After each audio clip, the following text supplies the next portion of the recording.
দলিল দাতা এবং গ্রহীতার তথ্য নিয়ে একটু কথা বলবো। আপনি লক্ষ লক্ষ টাকা ব্যয় করে জমি কিনছেন, সেখানে দাতা এবং গ্রহীতার তথ্যের মধ্যে অনেক সময় মিসম্যাচ হয় এবং ভুল তথ্য হয়।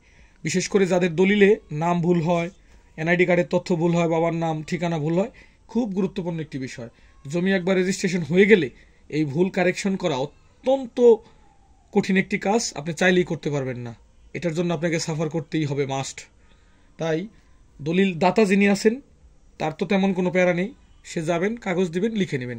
কিন্তু যিনি গ্রহীতা আছেন অবশ্যই তিনি তার নাম, তার বাবার নাম, যদি সে নারী হয় তাহলে তার স্বামীর নাম অথবা তার পিতার নাম এবং মাতার নাম, তার জন্ম তারিখ এবং তার ধর্ম এবং সে কোন দেশের, বিশেষ করে এনআইডি কার্ডের তথ্যটা বা পাসপোর্টের তথ্যটা খুব গুরুত্বপূর্ণ। এইগুলা যেন ভুল না হয় আপনার মাথায় রাখতে হবে। আমাদের সময় এখন বর্তমানে দেখতে পাচ্ছি অনেকের মধ্যে একটা জিনিস দেখা যাচ্ছে যে অনেকের এনআইডি কার্ডের নামের সাথে দলিলের কোনো মিল নেই। এটা নিয়ে অনেকে সাফার করেন। তাই যাদের ভুল হয়ে গেছে সেটা সংশোধন করুন এবং সামনে যারা কিনতে যাচ্ছেন তাদের যেন ভুল না হয়, তার জন্য আমার আজকের এই ভিডিওটা। এবং দাতা এবং গ্রহীতার দুইটা তথ্য এখানে উল্লেখ থাকে, স্থায়ী পার্মানেন্ট অ্যাড্রেস এবং প্রেজেন্ট অ্যাড্রেস।